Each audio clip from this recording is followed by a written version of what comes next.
Kebijaksanaan Jaka Tingkir bagian 25. Yang ketiga adalah seorang putri yang terkenal dengan nama Nimas Ratu dan menjadi istri dari Pangeran Kalinyamat. Putri keempat menjadi istri Jaka Tingkir, hidup berkasih-kasihan dengan suaminya ini. Kelima adalah Nimas Ratu Kambang dan keenam bernama Raden Timur. Wafatnya Sultan Trenggono pada tahun 1546 itu mengakibatkan kekacauan yang hebat sekali di Kerajaan Demak. Ahli waris kerajaan saling berebutan dan bunuh-membunuh, sedangkan para raja muda lakukan pemberontakan dan tidak lagi mengakui lagi hak kekuasaan di Demak. Maka pecahlah kerajaan yang sudah dibangun dengan susah oleh Sultan Trenggono menjadi negara besar itu. Perang saudara berkobar-kobar. Dan di dalam kekacauan, Jaka Tingkir banyak pihak setia kepadanya dan menaruh penuh kepercayaan kepada satria perkasa ini. Akhirnya, dengan kekuatan senjata disertai pribadinya yang penuh kebijaksanaan, Jaka Tingkir berhasil mengangkat diri menjadi yang dipertuan dan kemudian menjadi sultan yang berkedudukan di Pajang berjuluk Adiwijaya, Sultan Pajang. Jaka Tingkir yang kini menjadi Sultan Pajang itu tidak melupakan saudara-saudaranya.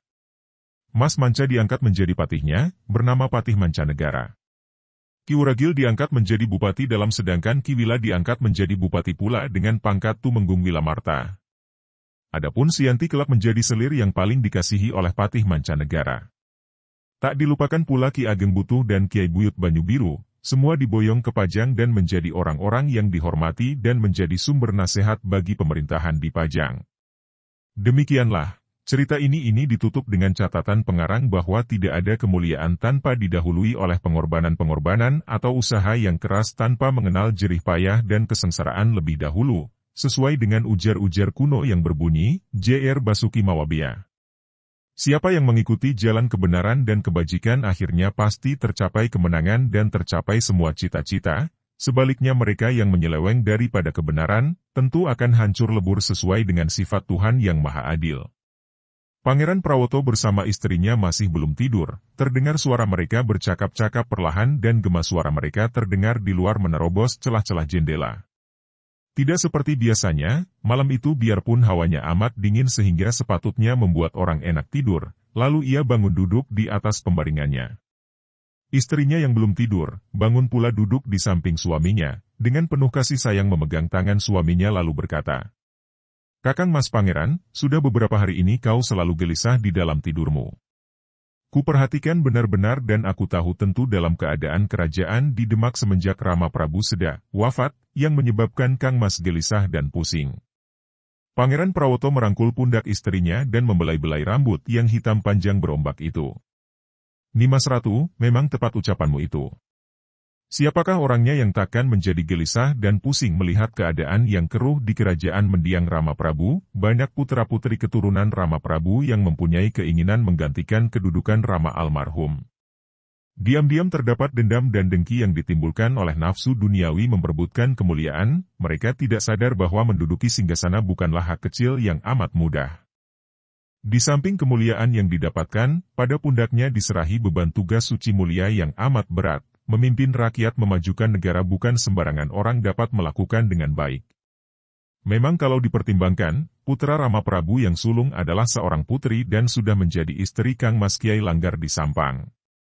Maka semestinya, yang berhak menggantikan Rama adalah Kakang Mas Pangeran Harya di Jipang. Akan tetapi, Kakang Mas Pangeran Harya juga sudah meninggal dunia. Karena itu, menurut saluran, bukan hal yang keterlaluan atau merebut hak kalau aku sebagai mantu ketiga, menggantikan kedudukan Rama, menjadi raja di Demak. Akan tetapi Nimas Ratu, kau pun tahu bahwa aku tidak mengutamakan kemuliaan duniawi, melainkan kemakmuran negara dan rakyat yang lebih kupentingkan. Maka dari itu, aku segera menyatakan persetujuan sebulatnya ketika semua senapati dan adipati mendukung Adimas Jaka Tingkir menjadi raja, pengganti mendiang Prabu. Memang tepat sekali apa yang kau katakan, Kakang Mas Pangeran. Adalah amat hina dan merugikan negara sendiri apabila di antara saudara memperebutkan kedudukan. Akibatnya, persatuan terpecah belah negara menjadi lemah dan rakyat susah. Dimas Jaka Tingkir memang patut menggantikan Rama Prabu, karena dia mempunyai banyak pendukung. Maka, kurasa tidak ada lagi hal-hal yang dipusingkan mengapa kau masih merasa gelisah dan pusing-pusing. Pangeran Kalinyamat menarik napas panjang 3 kali, lalu merebahkan diri terlentang. Ia menatap wajah istrinya yang terkasih, lalu berkata perlahan. Nimas Ratu, aku gelisah dan pusing memikirkan anak keponakanmu si Harya Penangsang di Jipang. Nimas Ratu Kalinyamat mengerutkan sepasang alisnya yang bagus dan matanya yang bening membayangkan sinar tidak senang. Ah, bocah kasar itu. Mengapa perlu dipikirkan? Dialah orang satu-satunya yang kelihatan tidak rela dan terdapat tanda-tanda yang amat jelas bahwa Harya Penangsang mempunyai niat hendak merampas kerajaan, hendak merampas kedudukan sebagai raja. Pernah dia berkata terang-terangan kepadaku bahwa sebetulnya hak menggantikan kedudukan Rama Prabu adalah dia, karena dialah putra tunggal mendiang Pangeran Harya yang menjadi putra laki-laki tertua dari Rama Prabu. Kembali Pangeran Kalinyamat menarik napas panjang. Istrinya menghibur. Tak usah dipikirkan banyak-banyak, Kakang Mas. Kalau sampai dia mempergunakan kekerasan, tentu Adimas Jaka Tingkir akan dapat menanggulanginya. Malam makin sunyi dan dingin. Tapi, dia agaknya amat benci padaku, Nimas. Karena ku sampaikan padanya ketika itu dengan tak senang aku menyatakan kepadanya bahwa kalau bukan Adimas Jaka Tingkir yang menggantikan kedudukan Rama Prabu, maka orang kedua yang lebih patut adalah aku sendiri. Dia agaknya marah sekali, mengandung dendam. Pucat wajah Nimas Ratu Kalinyamat mendengar ucapan suaminya ini.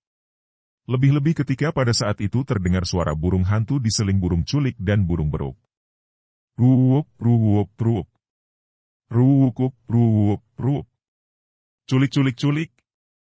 Nimas Ratu Kalinyamat merapatkan tubuhnya kepada suaminya dan menyembunyikan mukanya di dada Pangeran Kalinyamat. Tubuhnya menggigil. Pangeran Kalinyamat memeluknya dan bertanya lirih. Kau kenapa, Yai, Adinda? Kakang Mas aku mendapat firasat yang buruk suara-suara itu, 3 kali, seakan-akan muat berterbangun di atas rumah kita. Aduh, Kakang Mas, aku takut. Pangeran Kalinyamat mendekap kepala istrinya yang tercinta itu pada dadanya. Nimas Ratu pujangku Yai, Yai, kau seperti bukan keturunan Rama Prabu Trenggono yang arif bijaksana saja. Kenapa kita harus merasa takut tentang maut, mati dan hidup adalah urusan Tuhan yang Maha Agung, bukan urusan kita. Hanya Tuhan yang berhak menentukannya, adapun kita ini hanya untuk menjalani. Kewajiban kita untuk melaksanakan hukum-hukum alam dengan penuh pemasrahan kepada Yang Kuasa. Percayalah, Yai bahwa nyawa kita, sekalipun kita bersembunyi ke dalam lubang semut, ataupun berlindung di dalam gedung baja, tetap saja maut mengambil kita. Demikian pula apabila Tuhan Yang Kuasa menghendaki bahwa kita masih diharuskan hidup, biarpun ada 1000 malaikat pencabut nyawa memperebutkan nyawa kita, tetap saja kita akan selamat dan hidup. Yang terpenting bagiku bukanlah mati atau hidup, karena aku senantiasa menyerahkan jiwa ragaku ke dalam tangan Tuhan, melainkan kebenaranlah yang kuperhatikan. Baik hidup maupun mati, asal kita berpegang kepada kebenaran, asal kita berada dalam kebaran, maka hidup atau mati bukanlah persoalan lagi, karena itulah sifat yang diutamakan oleh para satria. Lebih baik mati dalam kebenaran dan pada hidup dan kelainan. Oleh karena itulah, tak perlu kau takut, serahkan saja segalanya kepada Tuhan Yang Maha Agung. Dengan hiburan ini Pangeran Kalinyamat atau Pangeran Prawoto akhirnya dapat mengusir rasa takut hebat yang tadi mempengaruhi istrinya, dan tak lama kemudian Ratu Kalinyamat itu dapat tidur pulas dengan wajah terang dan senyum manis menghias bibirnya. Akan tetapi Pangeran Kalinyamat sendiri masih belum dapat pulas karena berbagai macam pikiran mengganggu otaknya. Betapapun juga, kepulasan yang amat nyenyak dari istrinya mempengaruhinya juga dan akhirnya ia pun terlelap tidur. Kilat dan geluduk susul menyusul, akhirnya hujan pun turunlah rincik-rincik di atas istana Kalinyamat.